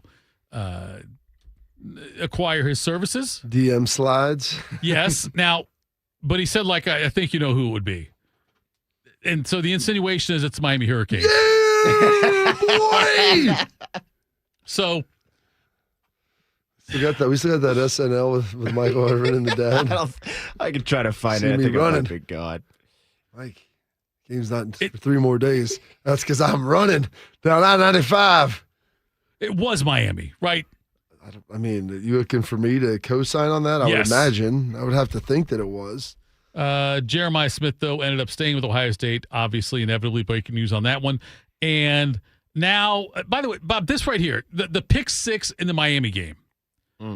Early second quarter, Buckeyes already down. And there's the pick 6. Was it Cambia? What was the guy's name? It was their Nickelback. Yes. I'll find it for you. I'll get it for you. Anyway, and I got the name here. Hang on. Let me get it for you here. It is. He was a transfer, I want to say, from Rutgers. Maybe not Rutgers. Keon Scott. Keontae Scott. Keontae Scott? Okay. Keontae Scott. Keontae Scott. Okay. Jeremiah Smith said that was on him because Scott ran by him. Yeah, he probably didn't get enough of a piece of him. Might not have. But anyways, here's Jeremiah Smith talking about that. I feel like we started off pretty slow, started to pick things up towards the end, but it was probably too late at that point. But something coming into the year, something that's been in the back of my mind, especially about that play that happened. You can say that play is on me, and something I'm going to learn for sure. It's a humbling moment, and just coming in this offseason. So I'm going to push myself to exhaustion and never make that play happen again. So is that airport there? Bob, I think that was Quinn or someone hopping on the mic because I think that was Saturday. It was Saturday, yeah. It was Saturday. Yeah, so they were telling the defensive recruits or offensive recruits that were in town to go upstairs, start eating because they had other stuff they needed to get done. Coaches were in the shower, come back. And so he was down there doing that. And Cam Hayward had just finished talking to the defense maybe, or maybe he was getting ready to. So, yeah, they were like talking over the PA, kids crying in the background, just beautiful day. Whose kid was crying? Do we know that? I don't know. There was a bunch of recruits. It wasn't like I know, but you got a bunch of recruits, so none of them were crying. I wouldn't think so. No, it was somebody's like, baby. Yeah, I'm trying to think who it was. I'm trying to think who it would have been. What do you mean? Who do you know all the recruits that were there? No, Bob. I don't. How many have children though that would be crying at that point? That's all I'm It asking. could have been one of their siblings or anybody. So how would you know? Like you're talking about a selection set of people that you have no idea who are in the selection. I thought you set. were there. I was there, and I didn't know if you knew who it was that was crying. That's all. But that was over on the other end of the field. Okay. I wasn't going over there to get in the media scrum. Jeremiah Smith also talked about how it feels to be the oldest receiver in the receiver room, which is very bizarre to say. I don't know if that's an accurate statement. It might not be, but he says he's the oldest receiver in the room. It's pretty crazy how time flies. I'm going into my junior year now. I remember I was just a little freshman out here running around making plays. But now, like you said, I'm the oldest guy in the room. So, I got to continue to come in each and every day and continue to Ohio State standard as a receiver. And the guys before us, they did it every day here. So I got to continue to do it as well. I think the term that you would be saying is longest tenured is probably what would be accurate. All right. Because he's not the oldest. I mean, what's his name from? There's 2 transfers that came in that are both, I want to say, older than him. Okay. Well, Ennis is probably. And Ennis is Ennis the might be same too, age yeah. as him. Okay. Oh, is he? I thought. No, he's a senior He's going too. to a senior, yeah. Yeah, so that's what I said isn't even accurate. But other than that, though, we're right on. One of the we're older, spot one of on. the more veteran I guys. thought just the best. Yes, there we go. I Okay. like being the best. Jeremiah Smith also said, and this is the part that I don't even know what the answer is, Bob, but what he's trying to improve. I mean, I'm always trying to find ways to get better. Always trying to find ways, this offseason to advance my IQ of the game, be better at yards after the catch. That's really the biggest emphasis in our receiver room this year, especially a goal from Miles this year. I mean, I think we was like you could say the worst team in the yards after the catch last year. I mean, we really had no guys that had juice when they had the ball in their hands. So that's something we've been working on as a receiver group this year. I think I asked this last week, Bob, right? How can he get better? And you said something about crisper route running, right? People have talked, just always refine it. He's a great athlete. But then that's the other thing right there that Cortex Hankton is talking about and that had brought up the new wide receivers coach is yards after the catch. Like when we're running with the football, and you look 2 years ago, the play to Oregon, they ran the screen, and he can obviously put some moves on guys. He's real strong. He can run through tackles, but continuing to work on that. And that's one of the things from the scrimmage. Ryan's pretty smart about this because you have to be selective of when you do it and doing full live tackling. And so you have some periods, maybe one a day or one like a week, where you say, okay, this period is going to be live. Everybody to the ground except the quarterbacks. Now we're not going to be cutting each other and doing dumb things to hurt guys, but you have to, as a running back, get a feel of what it's like running, or any running back, any player that can carry the football. You have to have a feeling of what it's like to actually get tackled. And defensively, you have to actually be able to tackle somebody. And so you can do some of that in one-on-one drills where it's a lot easier to do without getting someone hurt because there's not other guys falling in and everything. But you have to be able to do some of that as well in a live team setting. And so Ryan's done a good job of kind of picking and choosing when to do that, and they had a little bit of that here on Saturday. So hopefully work on that run after the catch that they've been talking about so much. You mentioned Cortex Hankton comes in with a big shoes to fill as a receivers coach. Yeah. He certainly had success at LSU. He was part of the reason Malik Neighbors, who ended up going to the Giants with the number 6 overall pick in the 2024 draft. You also had Brian Thomas, went number 23 to the Jaguars. So they both had very successful careers at LSU, and Hankton worked his way up to where he was at one point co-offensive coordinator. And so Hankton talks about inheriting Jeremiah Smith. Here's Cortex Hanks. It's a blessing. I'm grateful. I'm thankful. He's a generational talent, but more importantly, he's a fine young man. He's a great kid, and he yearns to learn football. He yearns to be coached, and he's like that every single day. He's been a sponge. We've put a lot on his plate, but he's handled it well. Before you comment on that, Bob, let's hear Cortex talking about making Jeremiah better. Just challenge him to be more of a student of the game. Embrace it all. Learn conceptual football, being better in terms of catching that ball and transitioning into a ball carrier and being explosive that way. And it's shown. And so I'm excited to see how he continues to grow. That's the part I'm whiskers about, Bob, is how does Hankton make him better than Hartline would? Or can't he? It feels to me, Bob, like it's all on Jeremiah. Well, it's always on the player to get better. I mean, they're the one that's got to do the work. Your coach can show you how to do it. And I don't know if, the thing is, how would Hankton do that better than Hartline? It's just a function of as you're coaching a player and as you're developing a player, there's steps and progressions of how to work through things. Number one, you've got to begin to learn all of the knowledge about where to line up with just your position, then learning other positions, and then learning the nuances of running routes from those different positions. And where he's at now, it's probably, you're talking about steps, E, F, and G, about, learning to run with the football better and being able to transition and learn kind of the whole concept of the offense on every play. Those things don't usually happen until middle of your second to third year, where you're working on things that are so much bigger than the general scope of your work. I know we're not doing this date in history. I want you to educate me, though, here on Bob this. So the offensive lineman, I feel like the center needs to know everyone's role on the offensive line. I need to know fronts, everything. There's a lot that goes into it. Knowing everybody's role, like, I mean, you could. Well, I mean, like each play, do you think that the center needs to know in each play what everyone's job is based on the call, or is that am I overthinking that? I'd say a little bit. They've got to have a general understanding, especially the guys right beside them on each side and the running back of who they're taking. Yes, I mean, there's things there. Is it similar with wide receivers? Does Smith need to have a knowledge? No, that's why wide receiver is really easy to come in and be able to play right away. Okay, that's what I was asking about. Yeah, as long as you know what you're doing, you're usually fine. Okay, that's what I wasn't sure about because I know that, like I say, the offensive line works as a unit, but I feel like the receivers almost work individually, I guess, right? Yeah, they can operate independently of really every other position. As long as you know what the coverage is, how that impacts your route. But that's at the beginning. As you get older, it's like, okay, well, here's why I need to make sure I have good depth on this route or I have good spacing here because this is where this guy's going to be. And then also you can begin to move guys around into different spots, and it's tougher for a defense to get a beat on them.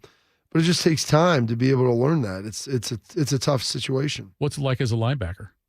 It's the same thing. I mean, learning the other positions as you learn it. Like you can, and like I said, there's one thing to be able to put it on a board and to draw up what everybody's doing. It's another thing to like intrinsically know it so you can know it while you're thinking about it. And then also the different skills shift that when you're doing that, it may look the same to the naked eye of people that are watching, but there might be a different inherent set of skills. Running routes out of the slot is a lot different than running routes out wide, being on the ball versus off the ball.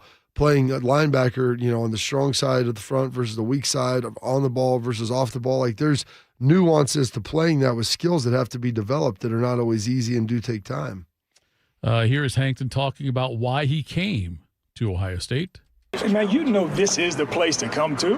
Hey, when Hart left, you kind of look like, okay, that room is loaded over there. And when I got the phone call and had conversations and communications, I can see myself as a fit here. And so it's even better than I would ever have imagined. Lots of reasons to come to Ohio State, Bob. This is the place. This is the place. Said the quiet part out loud.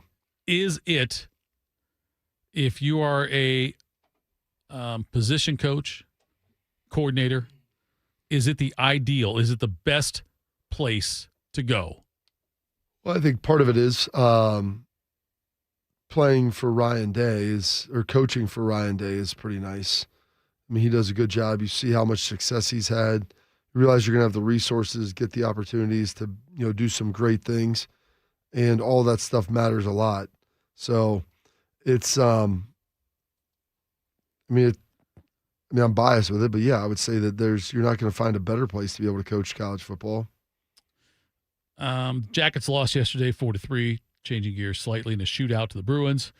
And where once, like they were very recently, Bob, they were second place in the Metro. Now they've got the wild card 2 spot where they're on the edge of that. And I know there's always market corrections where a team, you might win a bunch of games, but eventually you're going to lose a couple also. And this seems like the worst possible time for the Jackets to be struggling as far as getting wins go, especially with the games against Carolina coming up. Yeah. I mean, points are points. You need to make sure you're getting them, whether you get them early or get them late. 2 points now, I don't know if it's worth any more than 2 points before, outside of maybe a little bit of momentum and some things like that. But yeah, it's obviously tough when you come off of a weekend where you felt like there were some points to get on the table and you let them slip away. That's the problem. Like, they've had some bad stretches. They played as well as maybe they've ever played, and then they've let some slide away as well, where you need to be able to pick up points. This is a critical time right now, and all those teams are clustered together. You have 2 wins against Carolina. You might be jumping back up to being where you want to be, but you've got to be able to do that. Bonus talked yesterday about the first period. Like I said, they're up 3-0 after one. Into the third period, they're up 3-0. Here is Bonus talking about the first period and with the Jackets yesterday against the Bruins. That was the best first period we played all year since I've been here. Yeah. But we lose a shootout. I never look at it. They could lose the game. We lost the skills contest. That's what we lost. We lost a point on the skills contest. We didn't lose the game the way the game was played. And that being said, you take those penalties in the third period against a team like they've gotten, and you're going to pay. So it's unfortunate we took those penalties, but it's not from lack of trying. It's heart and soul, and sometimes it bites you a little bit. But yeah, that was probably the best first period since I've been here, and we're going to build on that. We have a spot, and we know that's how we want to play. And again, when we get away from it and we start thinking about the wrong net, we get in trouble. Very simple. I was so damn optimistic, Bob. They went up 3-0 in the first. I'm like, yeah, he said that was some of the best period hockey they maybe played all year. I listened to the post-game presser. Getting in the shower. Wait, you were in the shower? Or? Yeah. Well, I was in the steam. Yeah, just a little workout, relaxed, watched some of the game, and then before the end of the night, was listening to that. Jackets need some wins. Bakes had some questions. Who did? Baker. Oh, Baker did, yeah. Here is Bonus talking about dwelling on the loss. We'll move on. We'll get them ready for Tuesday. We had a great game against Carolina last game. We'll address what needs to be addressed, but it's all going to be positive going into Tuesday. We're not going to look back on this and dwell on it too much. Okay, this is what happened, which we always do, and this is what happened. So we lost a 3-0 lead. Why? It's my job to explain to them why, and it's their job to take it and listen and learn from it and grow from it, and that's what we'll do. But it's going to be very positive going into Tuesday night. It was awesome. Baker asked him the question about, with some of the young guys, you talk to them, those hard conversations, what do those look like? He's like, well, they're not hard for me. Yeah. He's like, they might be hard for them. It was a great line. Yeah, Baker does a lot of great work out there for us and does ask the tough questions. That's good. But yeah, you're right. That's funny. He said, yeah, not tough for me. It's tough for them. The Jackets, and Bob, now at this point, it's not to go snip, snap, but boy, if they miss the playoffs now, and I know they still got a great percentage. If you look at the different metrics on the chances the Jackets make the playoffs, they're still very likely in. But, man, it's not good to have this kind of stretch leading into 2 games with Carolina. Why? Because Carolina's really good. I understand that, but that's why. I mean, I've watched teams win a bunch of games and then lose games. Sure. I've watched teams lose games and then win games in big situations. I mean, you would argue with probably any coach in America saying being down 15 at halftime in an Elite 8 game to the number 1 overall seed probably is suboptimal. Right. But getting a chance to steal the basketball with about 5 seconds left and bang down a 3 with less than a second to win. Right. Well, that's better. Those 2 things happened in series. And so just because of how you played the last couple, they played a great period too, just because they didn't get the end result.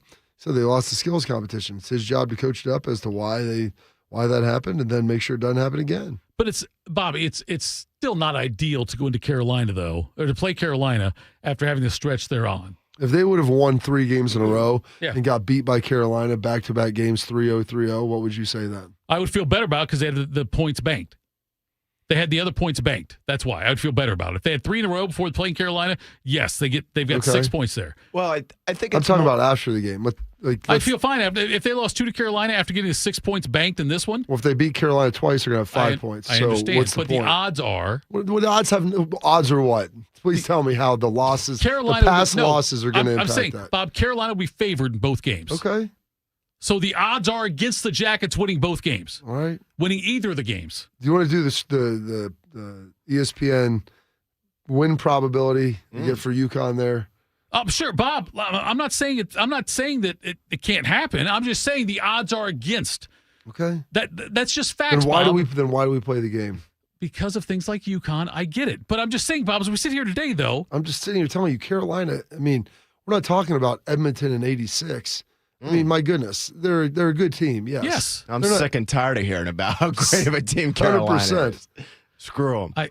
I am not saying, Bob, yeah, sure, the Jackets could win both games. They could split. They could lose both games. All those things can happen, Bob. But you can't argue with the fact that you said they had 6 points banked. I'm talking about if the points were neutral as the same going in. Let's say they won 3 more games before and that the points were the same. them winning or losing coming into this has no bearing on whether or not they're going to win the next games. Oh, well, sure. But it doesn't have a bearing on that, Bob, if they're going to win both games or win either of the games. I'm just telling you the odds are against the Jackets winning either of these games. Then you know what? We'll just you still play. Tell them congrats. Here's your 4 points. No, Bob. We'll see you next week. They'll play the games. I hope the Jackets win. But I'm speaking facts here on this part, Bob, that it's the odds are against. What does that mean? That means what's give me the spread on this then. I don't know if the spread's out yet for those games. I'm not sure if they are or not. I don't think so. How do you know? Okay, Bob, do you think the Jackets will be favored against Carolina on Tuesday? Probably not. Neither do I. Do you think they'll be favored at Carolina on Thursday? Probably not. Me either. That's what I'm saying, Bob. The odds aren't out there yet, but they will likely not be favored. What if someone gets sick for Carolina? What if someone gets hurt? What if they have an injury that they didn't disclose? That will change things for sure, Bob. Okay. So that's what I'm trying to sit there and say is you talked about them losing these games leading in, how that impacts you. And now you're kind of pivoting because Carolina, they're going to be favored. They were going to be favored whether or not Columbus won 10 in a row going in there. You're absolutely right. Absolutely. So what does it matter? It matters. So I just said that I don't think the Jackets are favored to win either game. They wouldn't have been favored if they would have won 10 in a row. Right. I'm not talking about the games leading into this. So that's my point. You're like, I don't feel good because they've lost 3 coming in. You're right. I don't feel good they're coming in with this kind of thing. They blew a 3-0 lead to the Bruins. And I'm telling you, I don't feel good about it. That doesn't matter at all. That's the purpose of this conversation. Bob, it matters a little bit. It doesn't matter at all. The fact that they're professionals. It doesn't matter at all. Okay. You pack it up, you put it away, and you move on. All right. I don't think how they're playing goes into heading into the 2 Carolina games matters, but the fact of the matter is you left points on the table over the weekend, and they should have gotten probably 2, if not 3. I mean, they were up in both games. You should have beat San Jose, yes, for sure, just because of the quality of team they are. And I know they're not like bottom of the conference, but like at home, you kind of needed that one. You let it get away from you. Sure. And then yesterday, Boston's obviously very good, but you're up 3-0, and it just you let it slip away. Out of 4 points, and you probably should have. I would say you probably should have had 3 of them. Frankly, you walked away with 1. Right. So that's the bad part about going into these games with Carolina, and now they become much more important to get points in those 2 games with the Hurricanes. Coming up next. What makes you hate a team? We'll dive into that. Morning Juice. Hey folks, Austin Ward here. You know, there was a time if you handed me a bread basket at dinner, it was like feeding a gator. You might lose a finger. Bread, pasta, pizza, man, carbs were undefeated in my life. That is, until Awaken 180 weight loss came in and flipped the script. Look, I've run the gauntlet of diets, and each time, carbs won by knockout. But Awaken 180 isn't a diet. It's a whole new playbook for changed up lifestyle. We all know it's necessary to lose that weight, but this is to keep it off. That constant carb craving, the one we all shrug off as normal, gone. Sure, I still love my pizza, but here's the difference. Now I don't need it. So now, most times when that waiter hustles over with a basket of temptation, I just grin, give a little nod, and wave it away like I'm passing on a 4th and long. Because I'm in control now. Awaken 180 isn't just a game changer, it's a life changer. Trust me. Call them at 844-346-1800 or visit awaken180weightloss.com. Your future self will thank you. Hey Max, you look absolutely dashing in that purple tie. Ready to harness the world? You bet, Daisy. I'm ready as I'll ever be. And might I say, your purple tie really pops with your vest. Thanks. I almost went with a cape, but didn't want to come across as pretentious. Nonsense. Anyone in our line of work should rock a cape. You might be onto something, Max. Phew, so here we go. First day on the job. We've got this, right? Right. Don't forget, we both graduated from Dogs Inc. with honors. Which means I can guide my human around a busy city with ease. And I can give my human a restful night. I hope my human is kind and loving. And I hope mine likes wet kisses and zoomies. Ready to make a difference? Born ready. Let's go. Discover how extraordinary dogs like Daisy and Max change lives at no cost to the recipients. Visit dogsinc.org. Miss Fernandez, what are those tiny things? Those are what we call amoebas. You can only see them through a microscope. Wow. Today's students are tomorrow's great thinkers and innovators. But right now, there's a funding crisis in public schools. Millions of kids go to schools that don't have funding for books, computers, and so much more just because of where they live. You can help change that. Donors Choose is a nonprofit that lets you support students and teachers in your community and beyond. You choose which supplies to support. You could provide first graders with pencils and paper, or other students with their first chapter books, help a music class get a guitar. You could even supply a classroom like mine with a science project. But what you're really giving is the moment that sparks a brighter tomorrow. To learn more, please visit DonorsChoose.org. That's DonorsChoose.org. Choose students. Shape the future. Attack and dominate. You're locked into Morning Juice. Sponsored by Riverside Bank of Dublin. Here's Bobby and Tito. All right. Morning Juice. Tito, Bobby, Bob, CBS Sports did something like they want to do. And they listed the most hated college football teams of all time. Is this like an individual team, like season, or is Yes, this like a it's program? individual season. Okay. And both you and Bodie are represented on this. Do you want to guess where you are on this list, Bob? So is this the 2002 team? Yes, it is. I don't know, maybe 13th? 8th. They did a top 10. I probably should have told you that ahead of time. That would have helped. I know. I apologize for that, Bob. That was poor planning on my part. 43rd. Yeah, right. You missed it by just a little bit, Bob. 8th all time. Talked about some of Because the... we weren't that good. Well, you guys eked out a lot of wins. Fair? Yeah. Okay. I said it's because we weren't that good. No, you guys were good, Bob. Good enough to win a national championship. Yeah, Special K. Other than that, though. Circle K. Anyway, and then the fact that you got my teammates may have been on Special K. Okay, yeah. Then it also brought up the late pass interference flag, which people Miami still love to bring up with the gamble thing over there, the quarter of the end zone. I've never asked you this before, Bob. Yep. Do you think it was pass? Was that a justified call? You think? I think you could have called either holding or PI. The result would have been the same. It would have been another additional play from the 2-yard line. How long did it seem for you from the time the play ended till the flag? Like you over there thinking, ironically, I tell you, I don't remember a whole lot from that game. Like it's that's okay. No, just I don't. You remember more about the wins than you do the losses in life. So I don't really. We won that game. It was great. I remember the handful of plays I got in on defense. I remember playing some special teams and thinking these guys are really fast. But yeah, outside of that, like just not remembering a ton of it. I don't remember. The bigger thing I remember was Jenkins' 4th and 14 catch on the side. Yeah. I was right in front of us, and I'm thinking, there's zero chance in hell we're picking up a 4th and 14. We've had 3 chances to get 10 yards, and we moved back 4. And you're telling we can't throw the ball to save our life. This is the Miami Hurricanes, dude. They're not going to give up Sean 14 Taylor yards. Right there. There's no way, yeah. But of course they did. They ran. I'm like, who lets them running out, dude? What are you doing? And Craig threw the ball of his life, and Jenkins put that thing right on him, and boom, right there on the sideline. It was great. Here's the line in the article. It says, the Buckeyes it's fine. seem to always have a flair for the dramatic during Jim Tressel's only national championship season and benefited from several calls, including the big one, to be the last team standing. Freshman Maurice Clarett was Ohio State star, a trash-talking ball carrier no one seemed to like in the Big Ten or nationally. I mean, I don't know. I don't remember Maurice talking a lot of trash about anybody. I don't remember hearing that either. That's what I was saying. That's what I'm saying. That's like a revisionist history on that.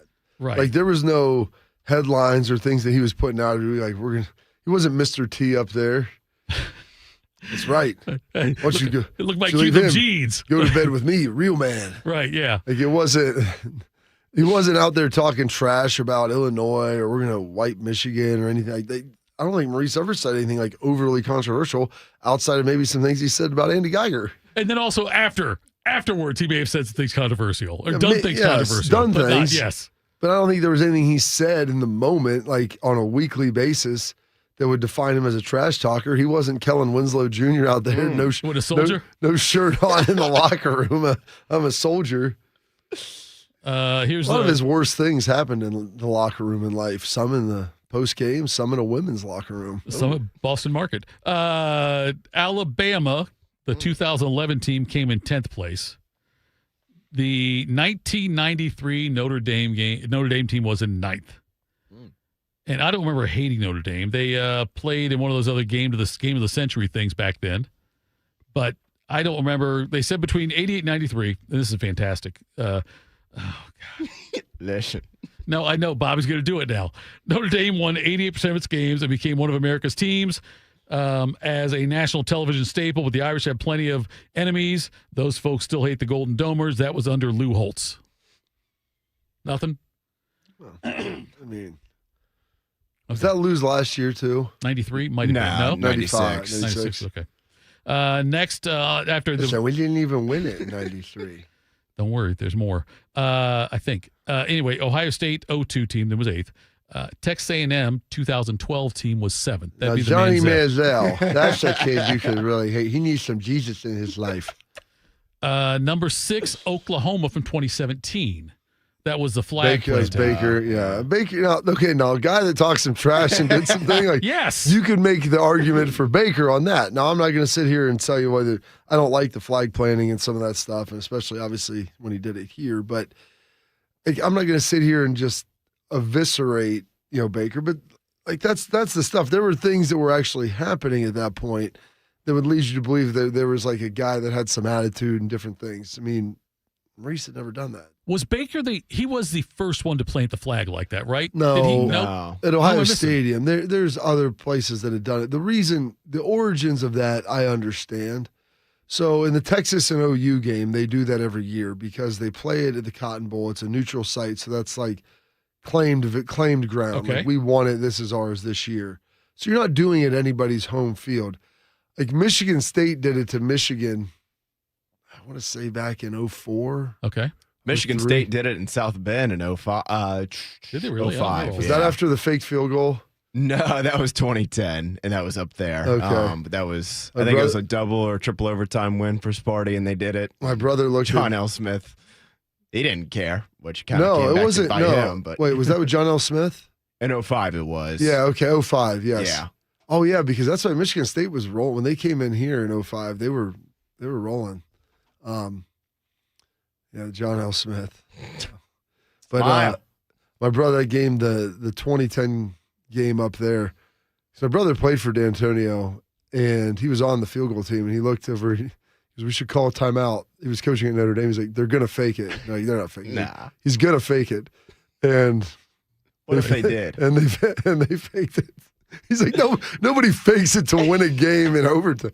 I was like, you try to tell him, and like his D coordinator Bob Diaco looked over, like I forget who he was trying to tell, and he was like, "They're gonna fake this." He's like, "I've seen Mark whenever he does like the hand wave, just like kick it and walks away. That means like that's a fake. That's a fake." If you go back and watch, it's like just fake. That's what he would say when we were gonna go like max blitz or something ever. He's like, you just wave your hand like, all right, well we're going all the way.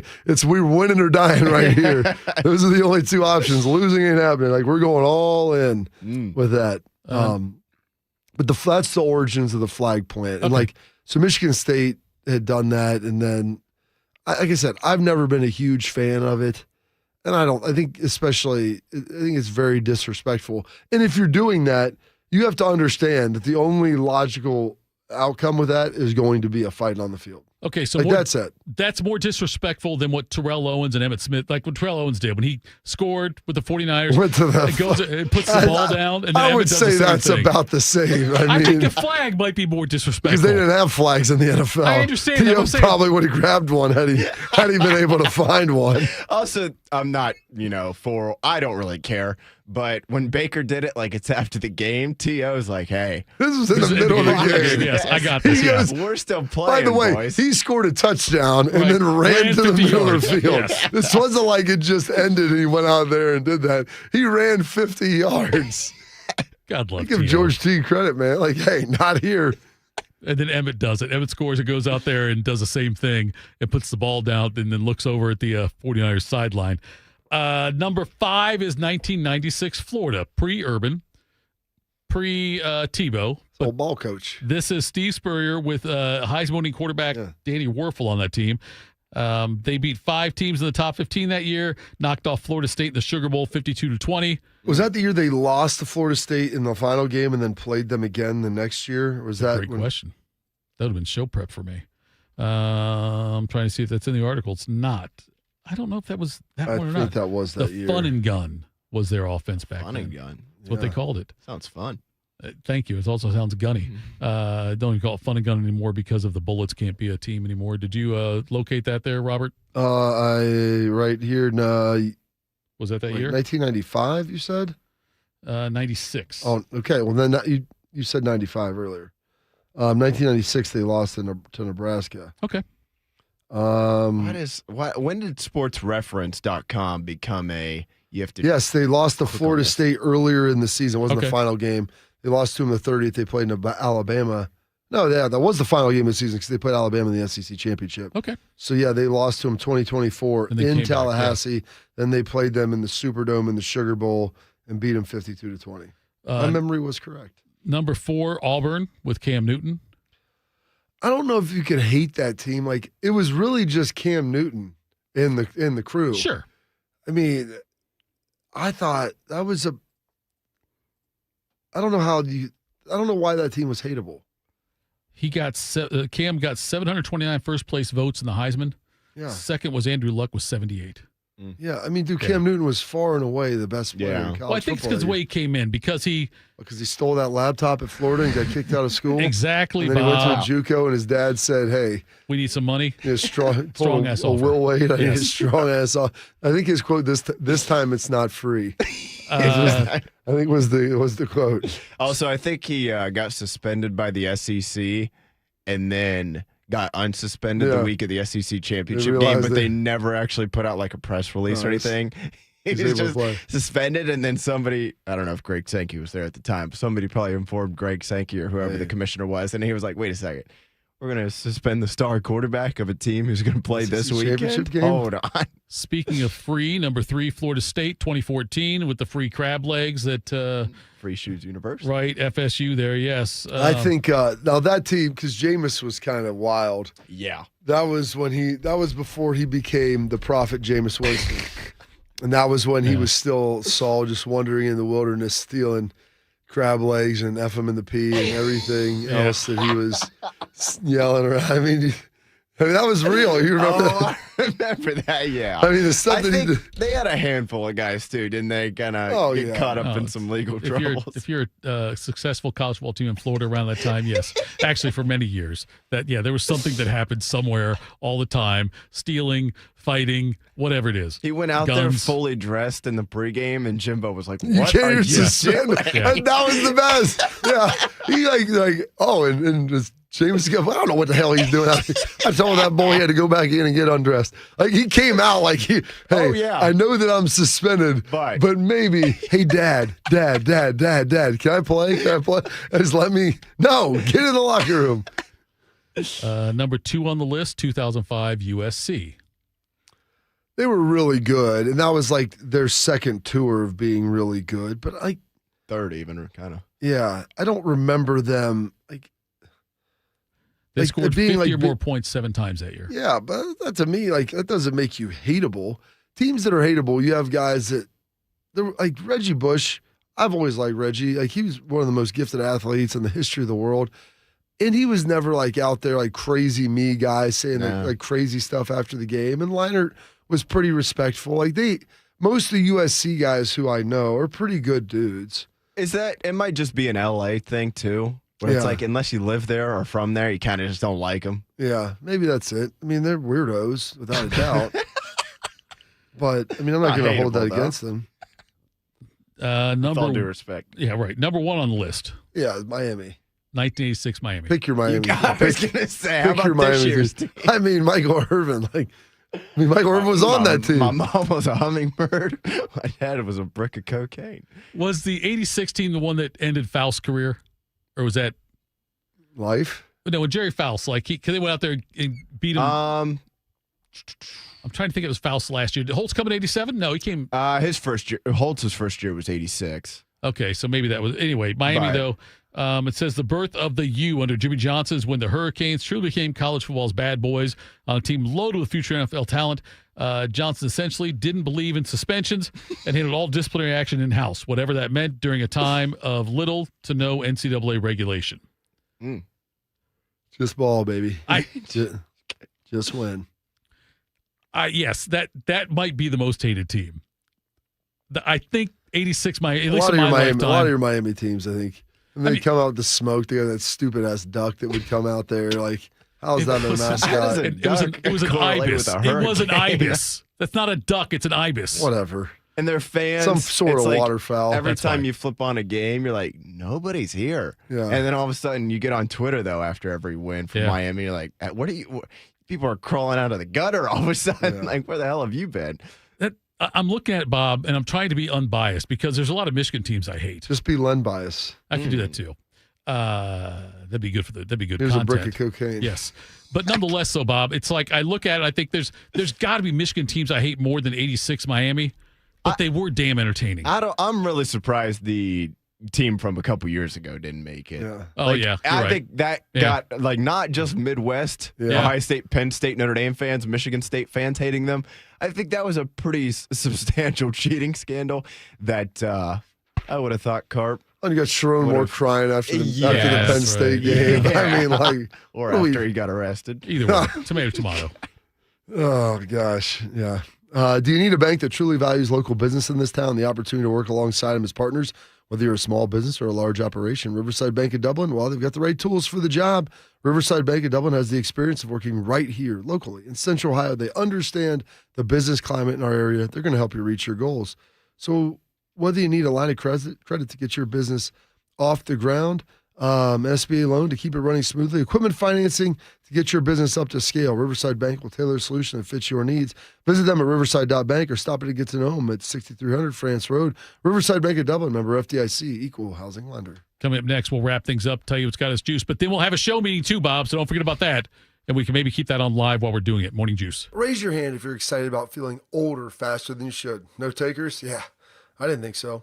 Ongoing pain makes you feel older than you are, but here's the good news. QC Kinetics patients right here in Columbus, they're getting relief right now, feeling younger and jumping back into life, full speed ahead, and that didn't happen in an operating room. My friend Dr. Ray Tesner and his team use the latest regenerative treatments backed by real science, treatments that take the tiny, powerful healing tools inside your body, concentrate them right where you need the relief the most. This is how I was treated. I had a knee issue. I went in there. We had a consultation. I went through a series of treatments. And you know what? After a handful of months, my knee started feeling better and better until I was able to get out there and do the things I loved again. It's all true. It's all real. The sooner you get started, the sooner your inflammation eases and the sooner you'll start feeling better again. So find out if you're a candidate at your free consultation at qckinetics.com/Columbus or 380-208-4544. Hey guys, 13-year NFL veteran and Super Bowl champion Jason McCourty here, and I'm an innovation ambassador at FAIR, Food Allergy Research Education. I would say the most challenging thing as a parent of a kid who has a food allergy is probably the ignorance that I myself had in the beginning. I didn't know what anaphylactic shock was. I didn't know the dangers, let alone the things that she needed to be able to have a normal life. When you go to drop your kid off, and every single time in the beginning, we'd have to go through everything she was allergic to. Preparation is everything. And me, for playing football for 13 years, it was all throughout the course of the week. It's getting ready for game day. When you're on the field, you're playing for your fans. At home, you're playing for your family. My playbook, read labels, keep it allergy friendly, and have an epinephrine nasal spray as a backup plan. Because when my family's safe from food allergens, that's the real victory. Visit foodallergy.org to learn more. It's been a real journey since 2014 when I first had my injury. I realized that my home was just not working for me and that it was time to ask for help. Homes for Our Troops is really giving me my life back. The shower allows me to go in and turn around with my chair, pull down storage racks, automated door systems, hours of my morning given back to me. Adaptive sports are a huge part of my life, a huge part of my healing journey as well. Homes for Our Troops helped with making sure that I had a home gym so that I can continue to train. This past year, I was able to host Thanksgiving in my home. And it was the first time I was able to have my whole family in one place, and I was able to contribute to the meal. There are a lot more veterans in need, and Homes for Our Troops is going to be there to help them too. Homes for Our Troops builds and donates specially adapted custom homes nationwide for severely injured post 9/11 veterans and enables them to rebuild their lives. Join our mission at hfotusa.org. Tito has had 2 wives. They've both been named Heather. If you know someone named Heather, please warn her. This is Morning Juice. If you're on YouTube, check it out. We got some club lighting here, Bob. This is awesome. Yeah. Well, I figured we'd give the folks what they want. Yes. Our guy Ben did some big work here. We're gonna have a studio revamp coming up soon, so little taste of it until then. This thing just changing around. I love Pyrotechnics. I love it. Different It's awesome. Colors. Some illicit drugs for you, Thitoff. No, Pop, see, why would it have to be me on illicit drugs? You seem more like a guy that would do that. When drugs were illegal. Well, some of them still are. I understand that. I took advantage. I broke the law twice. That was it. And it was nothing. What I did, stay in school, kids, is legal now. I didn't do something like hardcore. It's good. If you did, would you announce it on the air? If you ever did something hardcore, would you tell us? Or would you lie about it? I probably just wouldn't be here anymore. If that's where my life has gotten, either it's because it's so good or so bad that it doesn't matter if I show up anymore. Okay, so that might be you're dodging the question then. If you did something like that, I said I wouldn't be here anymore, so I wouldn't be there to tell you. You would be here still, Bob. You're an athlete. No, I would. It's because my life would either be going so well or so poorly that I wouldn't feel the need to show up to work. I would have already quit. Okay, I didn't know. I was trying to get to the root of the thing and just see if you would admit it. Listen, I said drugs aren't my thing. So I know they're not your thing, but doesn't mean haven't ever been your thing. There's peer pressure, Bob. It's a real thing. Having ever, I said they're not. They haven't, and they probably won't be. Right. So I said unless my life's going so good or so bad. You and Michael Irvin, let's tell people it's got us juiced. What's got you juiced? Sponsored by Newman Roofing. For all your roofing, gutter, or siding needs, call Newman Roofing today at 614-NEW-ROOF or visit online at newmanroofing.com. Oh, it's Illuminated Monday, Bob. What's got you juiced? The Illuminati? Yes, it's got you. Oh, by the way, kudos to both of you. No, I'm not going to say it yet. I'm going to jinx it now. You have not mentioned Game of Thrones once. Well, I was going to ask him. That's number one. What's got me juiced? Well, first of all, before we get to that, all right, a couple of things from people tweeting to me that B-Carp, the reason people hated that USC team was because ESPN spent the entire season telling us how great they were. Yeah, back-to-back champs, all the things they were supposed to be. Also, they cheated. Oh, they cheated. How'd that work out for them? Not well. All's well that ends eventually well. Texas. No, I'm talking about on the field, Bob. Yes. When Reggie Bush pushed that man into the end zone. Oh, the Bush push. Oh, I forgot about that. Not even talking about the payments off the field. Then Nick also said this. Coach Patricia was at the Blue Jackets game last night. Do you think he was rooting for the Bruins? And should we call him a traitor the rest of the hockey season? Matt grew up in New England. If he wasn't a Bruins fan, I would probably be disappointed in him. I don't think that makes him a traitor, considering he moved here last year, as why he should be a Bruins fan. I mean, not only did he coach in New England for 20 years, but he's from that region of the country. Right. So it wouldn't surprise me if that's where his allegiances were. Be more surprised if he wasn't a Bruins fan. 100%. He can root for the Jackets, too. 100%. Yes, he can be But if both. they're playing like, well, I'm a Bruins guy, well, yeah, because you've always been a Bruins fan. People get upset about that. And I'm like, well, what do you want the guy? Like, that's where it was always his team. Yeah. Like, he came here like, yeah, I want the Jackets to do well, but if they're playing the Bruins, well, it's probably where it's going to be. And when I went to Dallas, and I would go watch the Jackets play the Stars, I would wear my Jacket stuff. And my buddies were like, you're ridiculous. I'm like, yeah, well, I mean, these are my guys, So, you don't lose your fandom when you go somewhere else. Did you do any drugs while you were there? Did not do any drugs. It's not what I told you, Thitoff. It's not really my bag. I'll tell you. I would tell you. Okay, that's why I asked you. If you did, would you tell us? And you deflected. Because there'll never be anything to tell. So, yes. Okay. I'd tell you. Yeah. Sure. You would? Both of you would tell me? Yeah. Okay. Just curious. Tell the listeners. I'm not worried about me. I'm worried about the listeners. Great ending to the game yesterday. Made kind of the whole first half, which my wife turned Not the off Jackets. and was watching Law and Order, and she's like, that game sucks. I'm not watching 20-point blowouts. Wife watches Law and Order? It came back. Yeah, that's another Kindred thing. spirits I here, used to, Bob. I used to watch it, and then I realized every show is the same. It's after watching it for 15, 20 years of my life. They're very similar. Bodie, did we get any thrones in on the day off? We did. Only one episode over the weekend. I was pretty busy with some stuff, and then when I would get that stuff done during the day, then the basketball is on at night, so I watched that. And let me see here. Arya is, I think, like sort of got captured because I'll call him the dog. Yeah, the dog. He yes. got brought in. He's like, "What are you doing with a Stark?" I'll use the word girl. He used a different word, but yeah. He uses a lot of colorful language. Yeah, a lot of people do. Brienne and Jamie seem like they're about to kind of get captured too. It cuts off before they do, but they're fighting on the bridge. She's kicking his ass, to be honest with you. And then a new group of people shows up. Haven't seen them yet. The redhead chick who's got a little Scarlet Witch vibe going. Oh, yes. The red woman. She's a character. The red woman. She's heading off to sea. And we'll see where she goes there. Yeah, but there's a lot of good stuff. She as a character, she kind of, I would say her capabilities are boundless. Spices some things up. Spices some things up. I'm excited. You're going to enjoy. Trying to figure out what season 3. I forgot about the red woman, her being in there. She's an interesting little piece. She is. Big fan of fire. Well, Big she fan. is. I mean, listen, she's very sensual too. Very, very seductive. All right, well, that's got me juiced, Bodie. What's got you juiced? Let's hear from Schlegs. Man, Carhartt looks so good. Like it's like business casual, flannel. But then I can rip it off. Boom. Carhartt T-shirt has a pocket. That's where you put your cell phone or your sunglasses, and then you can also get bumpy in it.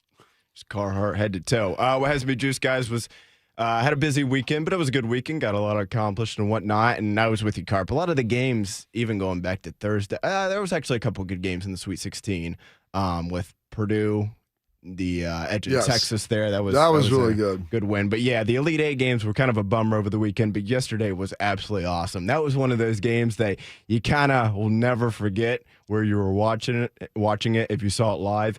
And then also kind of one of those games that like after the fact, after it's like over and settled down, I'm just kind of like, how do people not watch sports? Like, what do you do on a day like today? Because it was that much fun. And speaking of basketball, speaking of things that looked awesome, Jason Tatum looked absolutely fantastic last night. He played really well, and I saw Celtics win over the Hornets there in Charlotte, so that was fun to see.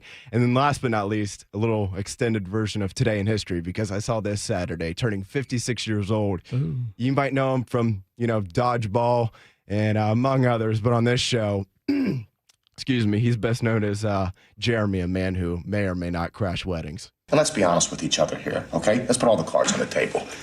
She's fit for a straitjacket. This broad's 3 ways towards the weekend. And you want to know what? I dig it. It turns me on. Yeah, it turns me on. Because you want to know what the kicker is, Father? Maybe I'm a little crazy. That's right. Maybe Jeremy's a little nuts. Maybe there's something about me that I'm a little cuckoo. I know it's a surprise. I know it's not on the surface. I mean, I had an imaginary friend when I was a kid, and his name was Shiloh. We used to play checkers with each other every day. And bless his heart, Shiloh would always let me win. And that ain't normal. There's something odd in that, but maybe that's what it takes to make you feel like you're connected to somebody. I don't know. Bless his heart, Tito. 56 years old on Saturday, Mr. Vince Vaughn. Yeah. So all that's got me juiced it off. What has you juiced today? I think that one of my favorite lines from that movie is when he said something about team player. That he said, "I'll be upstairs spitting up blood. Ice my balls, spitting up blood." team player. That's such a great movie. That might be my favorite. Let me think here. What's our favorite Vince Vaughn movies? You've never seen Dodgeball, so that's fine. That's fine. Swingers is really good. Swingers is really good. I don't know if Bodie's ever seen Swingers. I bet. Yeah, Swingers is a good one. Isaiah said Dodgeball is his favorite sports movie, which is why he can't be a producer Crashers, anymore. Yeah, Wedding Crashers it's pretty elite. Wedding Crashers, Swingers, Couples Retreat's not bad. I know my Couples truth. Retreat is good. Yeah, that's not bad. Have you guys seen The Watch with him and Ben Stiller? I have not. It's pretty good. It's pretty funny. I think Jonah Hill is in that one too. I saw a picture of Jonah Hill now, which I got really scared. He's been through a lot. He Wait, looks like he's been through a lot. Is he back to? Is he still skinny? Actually, the breakup is really good. The breakup's not bad. Yeah, my sister's been through a lot. A lot of yes. When you said that, that's all I could think of. I was like, when did Gary on the kick drum? Yeah, the kick drum. Gosh, I forgot. Four Christmases. Four Christmas is really good too. You're right, Bob. I didn't think about that one. It's either old school. I would have to say it's either. It's gonna be old school Wedding Crashers. Wedding Crashers, or I really like Four Christmases. Four Christmases is really good. Google me. It's very underrated. That's where you get the Houston thing with you and your mom. I understand that. Okay, Orlando, right? Yes. Hacksaw Ridge. That was a pivot there for Vince, but he was good in that one too. Just a little bit of a different role. Jonah Hill looks bad. Bad. I don't know. Okay, is he still skinny? Skinny. Because you're funny when you're fatter. Listen. At least if you come out funny and fat. This guy needs.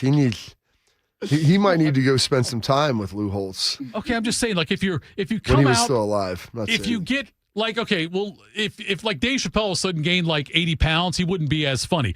If you come in though a certain way into the comedic world and we see you that way and you're funny, if your body shape changes dramatically, you lose humor. It's hard not to see him as, funny thing about my back, Jules. Yes, I know. That's exactly right. Yes. He has some weird dyed blonde beard and hair. Yeah. Oh, it is a scary. He's had a heck of a career though, man. Like you look at his range from that to Wolf of Wall Street. Fat and Wolf of Wall Street still. What's Heavy set in Wolf of Wall Street still. Yeah, he's thicker. Yeah. He was. He played a pretty good character in. Have you guys seen War Dogs? I think it's called with him and Miles Teller. Yeah. He was. They. I'm trying to think. I haven't seen the movie in several years, but they basically illegally sold weapons during the war a couple decades. Well, that was what the movie was about. Obviously, Miles Teller and Jonah Hill didn't do that, but it was pretty entertaining. All right, what's got me juiced, dude? We're all here together again today. Are all three of us working all week? That's the plan. Yeah. Okay, that's good. Let's start another Ripken streak. Yes, folks, make sure you tune in tomorrow. We will be back again with.